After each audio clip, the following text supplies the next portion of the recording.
మనమేం బ్రతుకుతున్నాం కదా, 4 రోజులు ఇక్కడ భూమి మీద ఉండిపోవడానికి వచ్చిన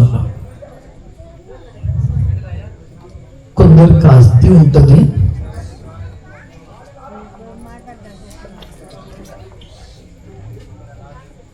కొందరికి అంతస్తు ఉంటుంది, కొందరు పేదవాళ్ళు ఉంటారు, కొందరు కూలీ పని చేస్తారు. అందరూ తినేది పిడికెడమే తప్ప ఇంకేం లేదు. అందరు పండుకున్నది 3 feet and 6 feet, 3 and 6 feet మధ్యలో పండుకుంటాం.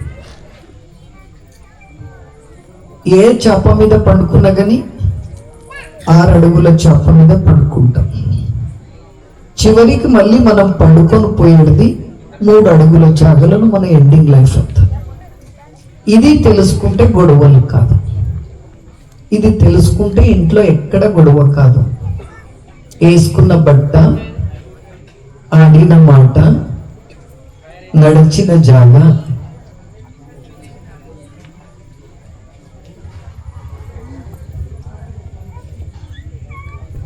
పంతులు గారు don't stuff at the mind, keep up silent please. You are also come here, why cannot feel disturb to another's legs. మనం అంతా చేసేది ఇక్కడనే, మనం తినే ఫుడ్ ఇక్కడనే, తాగే నీళ్ళు ఇక్కడనే, మాట్లాడే జాగా ఇక్కడనే. అవన్నీ తెలిసిన కానీ ప్రేమతో 2 మాటలు మంచి మాట్లాడండి. ఎవరితోనైనా మాట్లాడండి, ఎలాగైనా మాట్లాడేసేయండి. కానీ ఇంకొకరు మనసు నొప్పి కానట్ల మాట్లాడుతుంది కదా, అర్థం కదా, అప్పుడే దేవుడు మా మాట మెచ్చుకుంటాడు. ఇంకెక్కడ లేదు, అక్కడనే ఎక్కడ లేదు. सद्गुरु पाया जायाचा विश्वास, त्याच्या गेला वास गर्भवासी. नाही देते काळ काळाचा प्रताप, जायचे संकल्प गुरु पायी. तुका म्हणेंत काया मी मागो, गुरुचरणी लागो जन्मा जन्मी.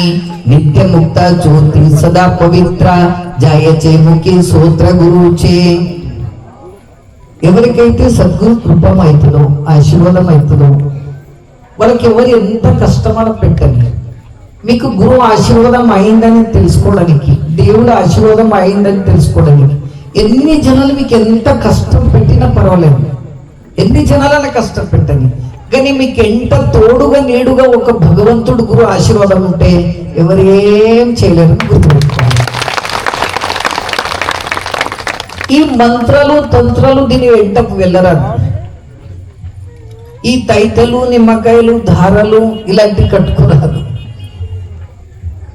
బాగా తల్లిదండ్రి సేవ చేయాలి, మంచి గుడిలో వచ్చి పూజలు చేయించుకోవాలి. ఎక్కడనే పూజారి బతికేటైనాక ఆయనకు 10 రూపాయలు ఇస్తే ఆయన పిల్లలకు చదువు నేర్పించుకుంటాడు, తర్వాత మీకు మంచి పూజ చెప్తాడు. మంచి గురు మార్గంలో వెళ్ళి బాగా ముక్తి బట్ట పట్టుకుంటే సరే అయిపోయాయి. పొద్దున్న తొందరగా లేవాలి, మీకు ఏ ఇష్టమైన దేవుడు ఉంటాడో ఆ దేవునికి మొక్కాలి. మీకు ఏ పూజ చేసుకోవాలనుకుంటే ఆ పూజ చేసుకోవాలి. ఇంకొకరికి టార్చర్, ఇంకొకరికి ఇబ్బంది పెట్టనట్లు నడుచుకుంటే అదే చాలా పెద్ద పూజ నాకు కనిపిస్తుంది. మీకు ఒక ఫైనల్ స్టోరీ చెప్తాను. మీరు ఆల్రెడీ మీకు ఆకలేదు. ఊళ్ళంతా చాలా మంచిగా, రామారావు వాళ్ళంతా టీం వాళ్ళంతా చాలా మంచిగా అంగరంగ వైభవంగా చేసింది. మేము అక్కడ ఇవన్నీ లైట్లు అవన్నీ వేసి చూస్తే, సీరియల్ వేసిన చూస్తే మేము తిరుపతి కొండ ఎక్కుతున్నామేమో అన్నట్లు అనిపించింది. చాలా అద్భుతంగా అనిపించింది. నాకు ఎక్కడైనా తీసుకొని వస్తుండ్రా, ఏం చేస్తుండ్రా, అప్పటి నుంచి గాడీలో తీసుకొని వస్తున్నారు, ఇది ఏం చేస్తారు అనుకున్నాను. ఆ జేసీబీ నుంచి పూలు వేసేటప్పుడు జర బాధ అనిపించింది. తప్పు మన వాడి కిందికి వేస్తే నేను ఉంటాను. అయినా కానీ చాలా, అయినా కూడా ఎంత ఓపెన్లో అంత ఓపెన్, గ్రేట్. ఆ పూల దండ అంత పెద్దగా తెచ్చిండ్రు కదా, నా సుట్టి సాధుకి ఏం చేయడానికి. ఈ స్వామి పైన వేస్తే స్వామి చాలా ఖుషి అవుతుంది అనుకో. నేను గరీబ్ మనిషి, నేను అడవిలో ఉండే సాధు, ఇవన్నీ తీసుకొని నాకేం చేయడానికి. మనకేం కావాలి? ఒక గ్లాసు పాలు, ఎక్కడన్నా తిరగడానికి ఒక ఏదైనా ఉంటే సరిపోతుంది. మీకు ఒక స్టోరీ చెప్తా. ఒక ఊర్లో సౌకర్యం ఉండే. మీకు టైం అయిందా? ఒక ఊర్లో చాలా సౌకర్యం ఉండే. ఆయనకి 50 ఎకరాల భూమి ఉండే. మస్తు సౌకర్యం. పల్లెటూరు భాషలో చెప్పాలంటే మా దిక్కు గుద్దబలిచినాడు అంటే. మా దిక్కు మీ దిక్కేమంటారు తెలుసు.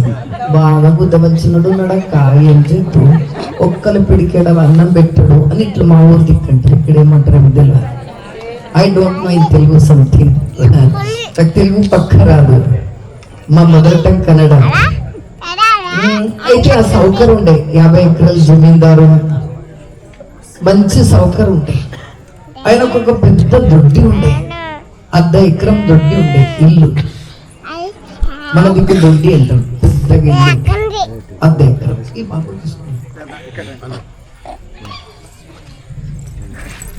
ఆ ఇంట్లో ఎంత సౌకర్యం అంటే అంత సౌకర్యం. ఆయన బంగారం షాప్ ఉండే. ఎప్పటికి ఇంట్లో ఒక 10-20 తులాలు బంగారం కాదు, 10-20 కేజీ బంగారం ఉంటుండే ఆ కాలం. 50 ఎకరాల జమీందారు.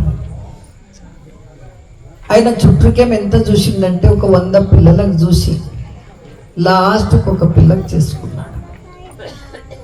ఆ పిల్లకి చేసుకోటప్పుడు కూడా 20-30 తులాల బంగారం వాళ్ళ ఇంట్లోకి వెళ్ళి కూడా తెచ్చుకున్నాడు. ఇంత ఉండంగా కూడా తెచ్చుకున్నాడు. ఏం సరిపోలేదో ఏం శుద్ధి. అప్పుడైతే మేము లేము, అడగలేము. కానీ ఇప్పుడు ఉంటే అడుగుతుంటేవి. కానీ అట్లా అయింది. ఇది ఏం చేయడానికి రాదు. అంత ఉన్నా కానీ మళ్ళీ మళ్ళీ మళ్ళీ అడిగాడు. పెట్టుకున్నాడు బిచ్చారా. అంత బంగారం పెట్టుకున్నా కానీ ఈ చేతు నుంచి ఒక్కరికి ₹1 దానం చేయలేదు. అక్కడ గుడిలో డిస్టర్బ్ చేయకండి.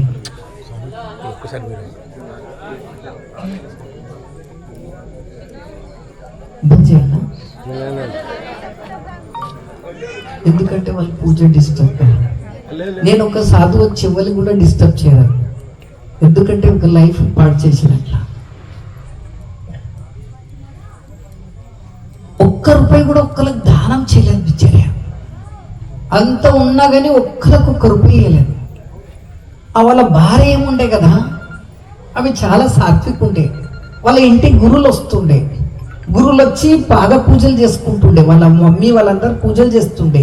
గురువులు వస్తే వాళ్ళ పాదాలు కడిగి విభూతి పెట్టి పూలు గీవులు గురు పాదాల మీద పెట్టి వాళ్ళకి ఇంట్లో అన్నం పెట్టి వాళ్ళ లింగ పూజ చేసుకొని వాళ్ళు వెళ్ళిపోతుండే. అలాంటి గురువులకు వాళ్ళ తల్లి దాన ధర్మం చేస్తుండే. పంచపక్వాన్నాల గురువులకు పెట్టి వాళ్ళ ఆశీర్వాదం తీసుకొని వెళ్తుండే. ఇక ధనవంతులు ఇంటి దొరికింది కదా అని బిడ్డకి ఇచ్చేసింది. ఇక్కడ ఈయన చూస్తే ₹1 దానం చేసి మంచిగా. ఆమె ఎవరైనా కొద్దిగా ఏడుచుకుంటూ వస్తే ఇంటికెళ్ళి రొట్టెలు తీసుకొని పోయి ఇచ్చే మనిషి.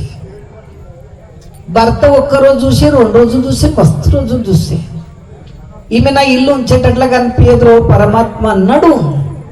ఇల్లు తాళం వేసుకోలే పోవాలి. ఇక ఆయనకు 10 ఏళ్ళు అయ్యే పిల్లలు లేరు, ఏం లేరు. ఒక్కరోజు కూడా బిచ్చార దానం చేసిన లేదు.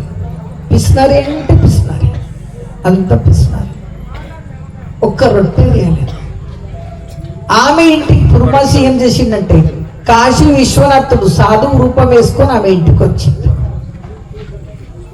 ఈయన ఏం చేసిండు, నా భార్య ఎట్లా కూడా దాన ధర్మం చేస్తుందని వీడేం చేసిండు, 2 రొట్టెలు చేపించుకోవాలి, వాడొక్కడు తినాలి, ఒకటి ఇంట్లో పెట్టాలి, వీడు పనికి పోవాలి, అంత తాళం వేసుకోవాలి.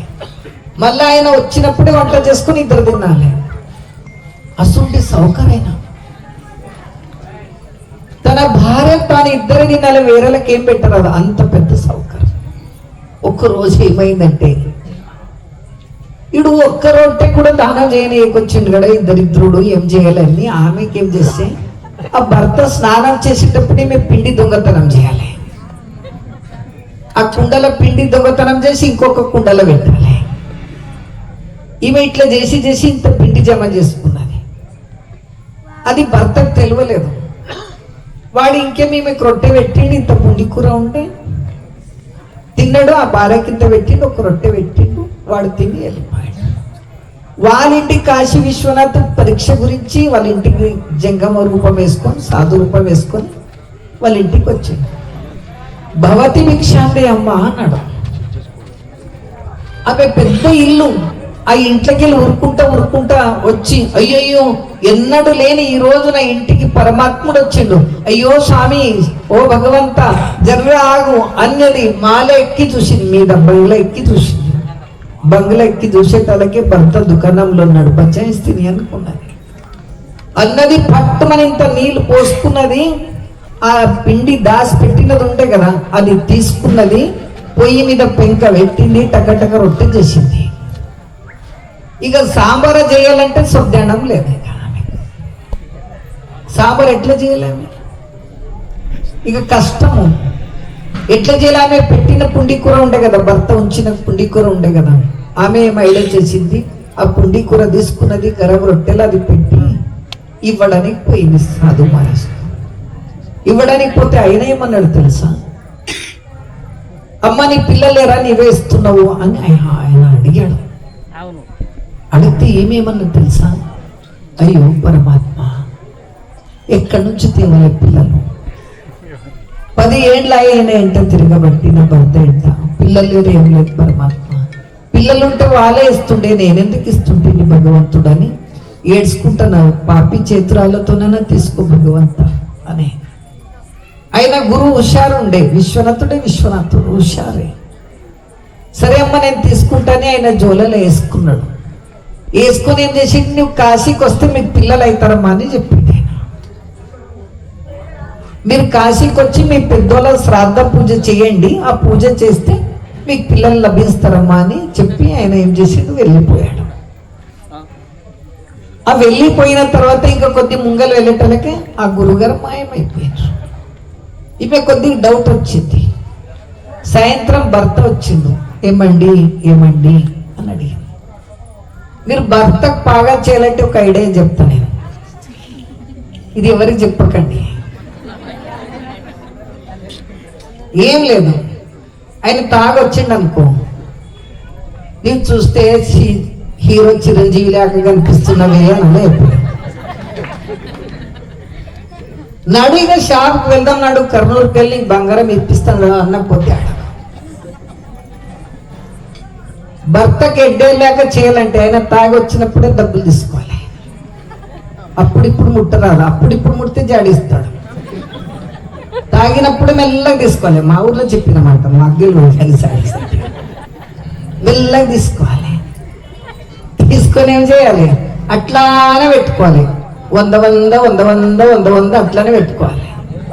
పెట్టుకొని లాస్ట్కి ఏం చేయాలి, పంచం పడ్డు తల్లిగారింటికి వెళ్ళిపోవాలి.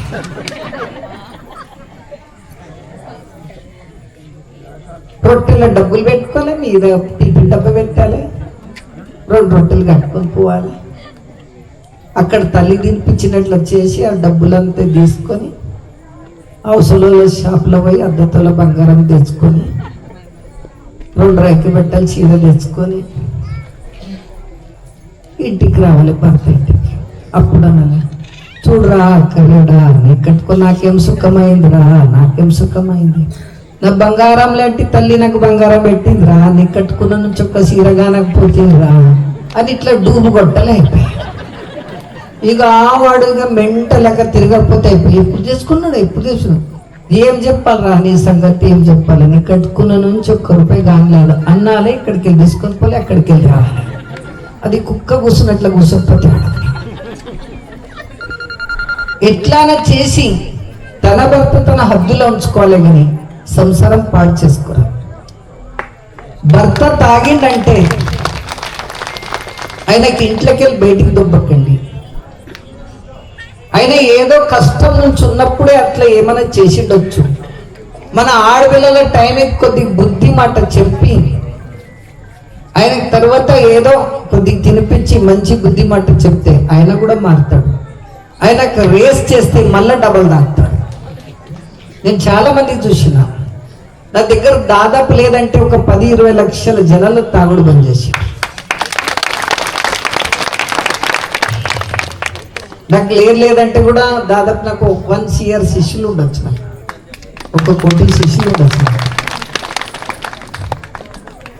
నేను మీకు చెప్పేది ఇంతే, అడ్జస్ట్మెంట్ చేసుకోలే భార్యాభర్తలు. భర్త కోపంలో ఉన్నప్పుడు మనం రేజ్ చేయరాదు. ఊకే ఆ జొన్న సంచి ఎట్లా కూర్చుంటుంది అట్లనే కూర్చోవాలి, తప్పగొట్టినట్ల. ఆయన ఎన్నైనా మాట్లాడాలి, మూకిలేకనే కూర్చున్నాను, నిన్నే తిడుతున్నానే అంటే ఏమన్నారా? మొత్తం వాడు తిట్టుడు అయిపోయింది అనుకో మీ భర్త, అప్పుడు మెల్లగా ఇంత గిన్నె తీసుకొని ముగ్గలు పెట్టాలి. అప్పుడు కూడా ఆయన తినేటప్పుడు కూడా ఏమైంది వేసవి, ఏమైంది సంగీత చెప్పంటారు, ఏమనరాదు. ఆయన చూడలే తినాలి, ఆయన చూడలే తినాలి. ఆడు షాక్ అయి చక్కెర వచ్చి బీట్స్ వచ్చినట్లా వడకపోతాడు. ఇట్లా ఆడలకు చాలా తెలుసు, చేస్తారు కూడా.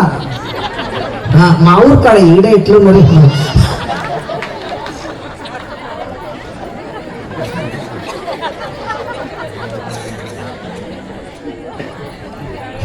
చెప్పడానికి రాదు, పరిస్థితి అలాగే. కానీ అడ్జస్ట్మెంట్ కావాలి. నేను ఫైనల్ గా చెప్తాను ఎట్లా బతకాలని, నేను ఫైనల్ గా చెప్తాను. పరమాత్ముడు వాళ్ళ ఇంటికి వచ్చి రొట్టె తీసుకొని వెళ్ళిపోయి సాయంత్రం భర్త వస్తాడు. వచ్చిన తర్వాత మీకు ఏమంటాడు తెలుసా? ఏమండి మీకు ఇప్పటిదాకా మీకు ఏం అడగలేదు, ఏం చూది చెప్పు అనే భర్త. ఏం లేదు రో పరమాత్మ, పెళ్ళి అయి 12 ఏళ్ళు అవుతుంది, ఏం లేదు నా మనసు ఇంత కాశీ పోవాలనిపిస్తుంది చెప్పు అని. ఓ కాశీ పోవాలా? అయితే తొలుకొని పోతా, నడుచుకుంటూ అయితే తొలుకొని పోతా అని ఆమె మనసులో అంటుంది, ఎసుంటి దరిద్రుని కట్టుకుంటేనే మా ఎసుంటి దరిద్రుని కట్టుకుంటేనే. ఇంటి నిండా 10-20 కిలోల బంగారం పెట్టుకున్నాడు, బస్సు తొలుకొని పోతే కాదా ఈ ఎసుంటి దరిద్రుడు దొరికినే తల్లి, నాకు ఎసుంటి దరిద్రుడు దొరికే అని కానరేప్ప కానీ పోదన్నాడు అట్లనే. అయితే ఆయన ఏమన్నాడు, నడుచుకుంటా పోయేటప్పుడు నేను ఎక్కడయా నీకు హోటల్లో దినిపియమని. సరే రాయప్ప సరే పోదామన్నాడు అని. రేవులు ఎక్కడైనా కోతిలు వచ్చి పిండి బియ్యం ఎత్తుకోకపోతే ఉపాసమే పోవాలి అని, అది కూడా సరే అని ఆమె ఎట్లనే కాశీ తొలుకొని పోవాలి అని. ఇద్దరు కలిసే. అయినా ఏం తెలిసే, వెనకటికి పెద్ద దొడ్డిలు ఉంటుండే, ఇంత ఆ దొడ్డి ఇంత పెద్ద గోడ ఉంటుండే. ఒక రాళ్ళు తీస్తే దాంట్లో బంగారం పెట్టి మళ్ళీ అట్లనే ఒక చిప్పరాలు పెట్టి మీద సున్నం జాజం ఇట్లా చేయాలి, అట్లా చేస్తే ఏం ఇంట్లో లేనో లెక్క ఉంటుండే. ఇప్పుడు అట్లా కాదు, అంత మీదనే ఉండాలి, దొంగలు వచ్చి చెంప మీద కొడితే తీసుకొని పోవాలి. అప్పుడు అట్లా లేకుండే, అన్ని గోడలనే అన్ని దాచిపెట్టుకొని ఉంటుండే. ఇప్పుడు లేదు, ఇప్పుడు బొంబాయి చేస్తున్నారు. మొన్న ఒక ఆమె బంగారం వేసుకొని పోతే ఒక్కడు బస్టాండ్లో చెంప మీద కొట్టి ఆయన గుచ్చుకొని పోయి. అంటే ముసలమ్మ దగ్గర నాలుగు మలయాళంలో జాతరలు వేసుకొని పోగల సాడేస్తుంది. ఈ కాలం చాలా పరిశీలన ఉన్నది, ప్రతి ఒక్కరికి ఆ పరిస్థితి ఉన్నది. తర్వాత అలాగే రొట్టె కట్టుకొని భార్య భర్త ఇద్దరు ఏం చేసిందంటే కాశీకి వెళ్ళారు. కాశీలో వెళ్ళి గంగలో స్నానం చేద్దాం అనే వేళకు సేమ్ డిప్ అదే పూజారి వచ్చి నిలబడ్డాడు. అక్క మీ పెద్దల పూజలు చేపిస్తావా అని. అయ్యో మా ఇంటికాడ వచ్చిన సాధు ఇదే ఉన్నాడు, మళ్ళీ ఈడ కాశీలో చూస్తే ఈయననే కనిపిస్తుండు, ఒక్కవేళ నా భర్తకి ఇంటికి వచ్చిండని ఈయననే అని చెప్తే నా తోలు ఊస్తాడు. ఇది ఏమన్నారా మనసులోనే పెట్టుకోవాలి. ఎట్లా చేస్తావరా అప్ప పూజ అని. ఏం లేదమ్మా 11 రూపాయలు చేస్తా. వీడు కాశీకి వస్తున్నాడు కానీ 1 రూపాయి బందీ మాత్రమే నడుముల దోతిలో కట్టుకుని వచ్చింది. ఇక అక్కడ 10 రూపాయలు ఖర్చు కావాలి. ఏమండి ఇదొక్క పూజ చేపిద్దాం మనకు పిల్లలు అవుతుందని భార్య అని. ఈయనేమంటాడు తెలుసా? లేదే లేదు, 1 రూపాయి ఇస్తా జుడు చేస్తే చేయమని. అయినా కూడా పూజారికి ఈమె చెప్పే, అప్ప నేను కట్టుకున్నదే మద్దు కట్టుకూడదు ఉండే కానీ ఈయన కట్టుకున్నా. ఏం లేదు 1 రూపాయి అయినా పర్వాలేదు రా పరమాత్ముడా, ఏమైనా చెయ్యి పూజ చెయ్యని. ఆయన కూడా 1 రూపాయి కూడా ఒప్పుకున్నాడు. ఆ పూజని కూడా 1 రూపాయి తీసుకుంటాడు అంటేనే మళ్ళీ ఈ అని ఆగోని ఎసుంటి ఎడ్డి భార్య ఉన్నావు, 1 రూపాయి ఈడే ఇస్తానా, మా ఊరికి వచ్చినాక ఇస్తానేవా ఈమెమని, అయ్యో పూజారి నీ చెయ్యి జోడిస్తారా ఎప్ప, నీ చెయ్యి జోడిస్తా, నా భర్త అసుంటాడు ఇసుంటాడు కాదు, సాక్షాత్ మొద్దు లేకున్నాడు, ఈయనకేమన్నకరా ఎప్ప, పూజ నా పేరు మీదన చెయ్యి, నా భర్త అంత దరిద్రం పోని, మా ఇంటికి సంతానం కలిగని, ఎట్లాన కానీ ₹1 ఇంటికి వచ్చినాక ఇస్తా అంటుండు కదా, చెయ్యి మళ్ళీ పూజ అని. సరే అక్క ఎట్లానా కానీ చేస్తానే, ఆ పూజని కూడా ఒప్పుకొని పూజ చేసి ఆ శ్రద్ధ పూజ చేసి ఇట్లా మొక్కిండ్రు వెనకలేదు. ఆ పూజని అక్కడ చూసేటలకి భార్య దొరకొని ఇక్కడ ఉరికినే ₹1 ఇచ్చు దొరుకుతుంది, ఎడ్డిదునం అన్నాడు. అన్ని కాశుల గల్లు సందులకి వెళ్ళిపోయి డైరెక్ట్ విశ్వనాథ్ దర్శనం తీసుకొని పూజారికి ఎట్లా కూడా ₹1 ఇచ్చుడు కలుగుతుందని మళ్ళొక్క గల్లీలోకి వెళ్ళి బయటికి వెళ్ళినాయి. ఆడ పూజారి ఏం చేసి ముందే శివుడు వీళ్ళ ముంగలు ఇక్కడనే ఉన్న బావా అని ఆడు ఎదురొచ్చి, నేను ఈడను ఉన్న బావా అని. అవునే మనకి ఇంత తప్పించి వచ్చినా కానీ మళ్ళీ ఎట్లా ఎదురొచ్చి లేదు, ఆయన పూజ చేసిండి ఇస్తే పీడబోతుంది కదా, ఇప్పుడైనా మీరు గుడిలో మొక్కిండ్రు కదా ₹1 ఇచ్చేయండి అని. పూజారి ఈయన ఏమని సౌకర్యమని తెలుసా, మా ఊరికి వస్తే ఇస్తా అని. సరే ఎందుకు కాదు ₹1 కదా, ఊరికి వచ్చి తీసుకుంటాను. పూజలు కూడా ఎంత వస్తానో వచ్చే. ఇక వీళ్ళిద్దరు ఆల్మొగలు, ఈయన నడుములో ₹1 బంది, భార్య దొల్లుకొని ఊరు దాకా వచ్చి ఇంట్లో పెద్ద దొడ్డి ఇల్లు, అది మొక్కి ఇంట్లో ఇంకేం చేసిండు, ఇంటి ముంగలు ఒక వేప చెట్టు, పెద్ద దొడ్డి, దాంట్లో ఇంకా ఇట్లా దర్శనం తీసుకున్నామంటే సాయంత్రం అయింది, నడుచుకుంటూ వచ్చిండ్రు, పొద్దు పోయింది. పూజారి ఇట్లా బయట ఉన్నాడు పడసలలో, తక్కువ నేనేం చేసిండు, భార్య దొరుకుని ఇట్లా పోయిట అయిపోయింది. తన భార్యకి ఏమడుగుతాంటే, ఇగో నేను సరే నాదొక్క మాట నడిపిస్తావా అని. ఎన్ని నడిపించినారా అప్ప, 1 2 10 ఏళ్ల నుంచి పిట్టి ఎగినట్లే ఎగిన, ఇంకేమున్నది చెప్పు దొరా, ఇంకేమున్నది చెప్పు అని. ఏం లేదే, పూజారి ఉన్నాడా లేదా జర చూడు, ₹1 వేయడానికి జరుగుతుంది కదా అని.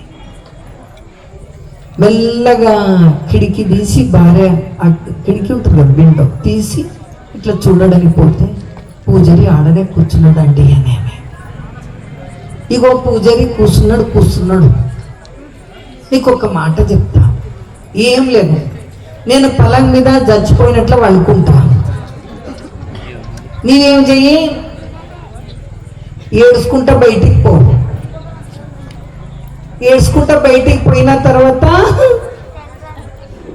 నేనేం చెయ్యి, ఆ పూజారి వెళ్ళిపోతాడు, ₹1 చేస్తుంది. మనం తెల్లరు ఏమైనా దోశలు గీసలు తీసుకొని తిన్నాము, పోలేలు గీలేదు. ఎందుకు కాదండి మీ మాట ఏదైనా మీరినా, నేను ఎప్పుడు మీరలేను, సరే ఒప్పుకుంటున్నాను. తప్పు అని ఏం చేసి కిటికీ మూసింది, భర్త పొలం మీద వండుకున్నాడు, ఈమె ఏడ్చుకుంటా వాయ్. ఏం చెప్పను ఎన్నా, ఎవరికైనా ఏడవడానికి రాకపోతే నేర్చుకోండి కొడుకు. ఏం చెప్పను ఎన్నా, ఇప్పుడేమీ బాగుండరో ఎప్ప, చూసేటానికి ఇంట్లో గుట్టుకుమనేరో ఎప్ప అని. ఆ పూజారి ఏమన్నాడు, అయిందెక్క, పోయింది బావ, మనం చేసి పోతా అని వాడాలి. ఏమైంది కానక్క, బావ మనం చేసి పోతా అని. ఈ శుద్ధి భర్తకు వచ్చి చెప్పలే కదా, నువ్వు ₹1 ఇస్తే పోతుండే కదరా ఎప్ప, వాడు నీ మనం చేసి పోతాడంటారో ఎప్ప అని. నీ మనం చేసి పోతాడంటారో ఎప్ప. వీడు కుయ్యమన్నాడు, కయ్యమన్నాడు, అలాగే పడుకున్నాడు మొద్దులేక. ₹1 ఇయ్యరాదు పూజారికి, అట్లానే పండుకున్నాడు. వాడు పూజారి ఊకుండలే కదా, ఆ ఇంటి ఎంట పిడకలన్నీ కొట్టినే ఉంటాయి కదా, పెద్ద ఇట్లా కుప్పేస్తారు కదా, అవన్నీ ఇంటి ముంగలు తీసుకొని వచ్చి వాడు పొగలైపోయి. నీ ఒక్కరోజు కూడా పొయ్యిలా కట్టే నీకుంటి వదరో ఎప్ప, మొత్తం పిడక తెచ్చి పొగ వేసారో పూజారి అని. వీడికి ఏమన్నారు, అది ఎక్క నీవేం బాధపడకు, నేను పొగ వేసిన కదా, ఇంటి ముంగలు పొగ ఉండాలి, దూని నడిపిస్తాక బాజలోకి చెప్పుకొని తీసుకొని వస్తా. వాడు పూజరినే పూజరి, శివుడే శివుడు. దుఃఖుకుంటా బాజలలో ఇంటికి వెళ్ళి పల్లడే కాంచప్రభు అనేట ఆయన చనిపోయిండు, మీరు బాజలు కొట్టడానికి వస్తారని. ఓహో గా సౌకర్యనా, వస్తా వస్తా వస్తా అని ఒక్క బాజలోకి చెప్తే 10 బాజలలో వచ్చేవాళ్ళు. ఈయన ఆస్తి ఎవరికైతే, ఈయన బంగారం ఎవరికైతే వాళ్ళు కొట్టుకుంటూనే వస్తుండ అంతా. నువ్వు చెప్తే ఇన్నాక పోతు కదా రో ఎప్ప బాజలు కూడా వచ్చి కొడుతున్నారు చూడరో ఎప్ప అని భర్తకు చెప్తే, వీడి ఇంట్లో ఒక్క అంత పెద్ద ఇల్లు ఉంది కదా, ఇంట్లో ఒక్కలకు రానియలేదు. ఆ సాగువని కట్టెలు అందరూ ముట్టి ఖరాబ్ అవుతాయని, టేకు కట్టెలన్నీ ముట్టుకుంటే ఖరాబ్ అవుతుందని దానికి డైలీ దుడుస్తుంటే వీడు. ఇక ఆ రోజు ఏమైంది, వీడు సచ్చిన తెల్లారు. ఇక ఆ కట్టెలన్నీ మీద దూలలు ఉంటాయి కదా, అవన్నీ తీసే. నీవు చెప్తే నాకు పోతు కదరో ఎప్ప, ఇంటి ముంగలన్నీ దూలలన్నీ తీస్తున్నారో నా రాజైనా ఆమె చెప్పబట్టి. వీడు హూ అన్నాడు, హా అన్నాడు. అట్లనే పడుకున్నాడు. లాస్ట్ చివరికి ఇంకేమాయ, వీడు ఒక్కరోజు కూడా వంటలు ఇంత ఒక చెంచా కూడా నెయ్యి వేసుకొని తినాలి. ఈయన కాల పెట్టడానికి 10 డబ్బలు నెయ్యి తెచ్చే.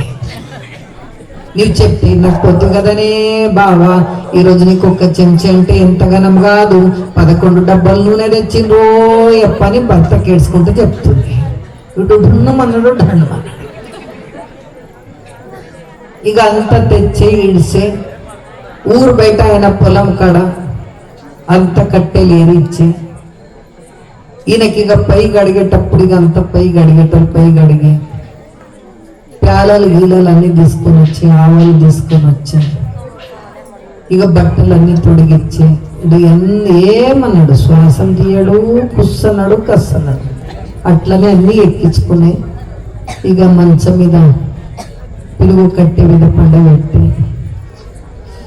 ఇక అక్క మళ్ళా ఎట్లా బావమ్మని ఎట్లా చేయలేరో ఎప్ప మీ బావమ్మని అంటే, అక్క నీవేం టెన్షన్ పడకు, నీళ్ళ బిందె మళ్ళా అన్నం నేను తీసుకొని వస్తాను, నేను పట్టుకో బావకు అది చేసి బాజలంతా బాజీ కొట్టారు. ఇక అందరు రోడ్ వంట, అందరు ఇక రోడ్ పోటీ అందరు ఇక అవి ప్యాలెలు గిల్లెలు చల్లేటప్పుడు ఒక్క రోజున మనం సుస్లా చేసుకుందామంటే చేయలేకపోతే కదా రోయప్ప. ఈరోజు రోడ్ అంతా ప్యాలెలు చల్లుతున్నారు చూడు రోయప్ప. వంట చేసేటప్పుడు ఒక చిటాకు జీలకర్ర ఎప్పుడాన ఇట్లా తాల్పు వేసుకుందామంటే ఏనీలేవు కదా రోయప్ప. ఆవలు ఎన్ని గనం చల్లుతుండ్రు రోయప్ప, మొత్తం ఆవలు చల్లుతున్నారు అని. అవన్నీ అయిపోయిన తర్వాత ఊర్లో ఉన్న జనాలు ఎట్లా తెలిసింది తెలుసా, ఊర్లో ఒక్కరు కూడా వంటలు చేయలేరు. అందరూ ఆయనకి ఎట్లా చేస్తారు మొన్న ఇంట్లో ఉన్న ముసలి గిసల్ది పెద్దోళ్ళు చిన్న వంట చేయండి కాడికెళ్ళి అందరూ ఆయన మంటికి వెళ్ళారు. లాస్ట్కైనా ఆ కట్టెల మీద పండబెట్టి పూజలు ఏం చేసి ఎట్లా చేస్తారంటే, అక్క నీవేం చేయకు, బావ మొత్తం నేనే కాల పెడతాను. ఆడు 3 చుట్లు వేసే పూజరి శివుడే శివుడు తప్పుమని బిందె పలగొట్టి, ఇక పూజరి మీద ఎక్కిండైతే ఇక నూనె డబ్బులు పోస్తున్నాడు ఆ కట్టెల మీద. దాంట్లో కొద్ది జారి ఆ కట్టెల సంతులకెళ్ళి ఆయన దవడలు పోతుంది. అది కొద్ది నాకుతున్నాడు, వా అని అంటుండు ఖుషిగా. దొరికింది తీర్థం అన్నట్లు తీసుకుంటున్నాడు. కానీ ఎన్ని డబ్బులు పోయినా కానీ తెలియదు నాకు. అన్నీ అయిన తర్వాత 3 సుట్లు వేసి లాస్ట్కు ఆ కట్టెకిన కట్టిండ్రు కదా, ఆ సుత్తెగిత్తే ఇంకా కొద్దిగా ఉండే.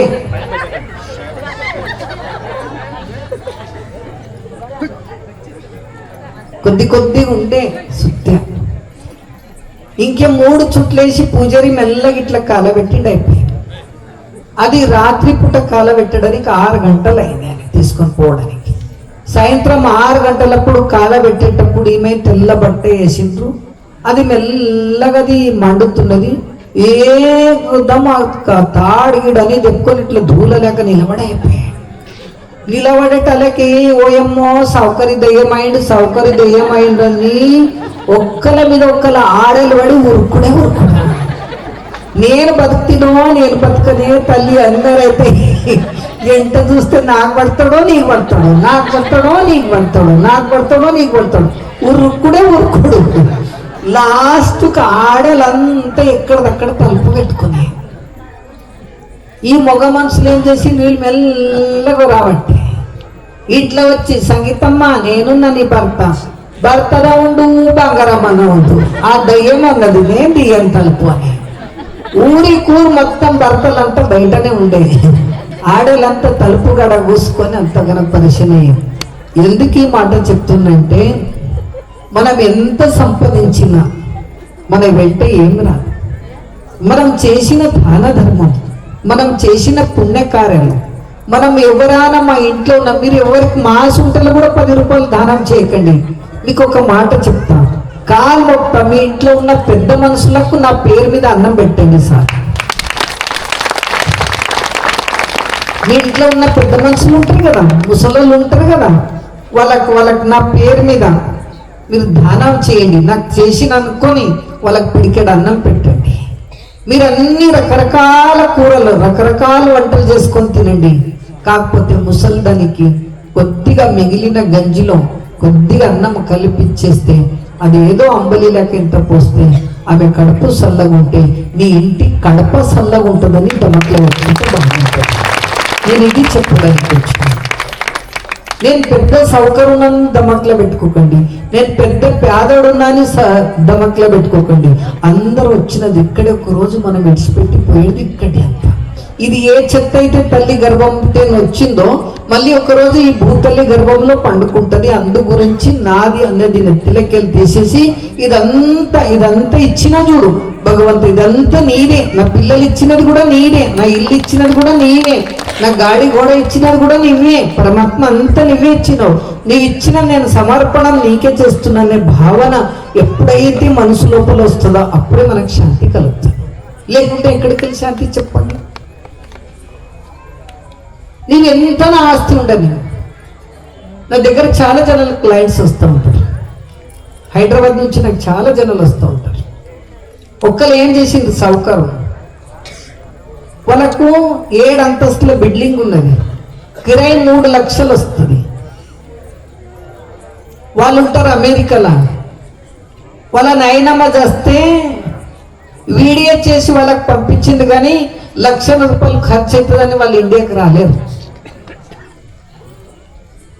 ఇసుంటి ఆస్తి తీసుకుని ఏం చేయడానికి చెప్పండి. ఏ తల్లి అయితే కన్నదో ఆ తల్లి ముఖం చూడనప్పుడు వీళ్ళే మనుషులు. మీరు ఏ కార్లైనా తిరగండి, ఏ హోటల్ అయినా పెట్టుకోండి, ఏ 5 స్టార్ హోటల్ అయినా భోజనం చేయండి. అమ్మా మంచిగా ఉన్నావా అని ఒకసారి ఫోన్ చేసి మీరు మాట్లాడండి. ఒక కాల్ మన సంసారం మనం గుర్తు చేసుకోకపోతే ఇంకెవరి సంసారం గుర్తు చేసుకుంటాం?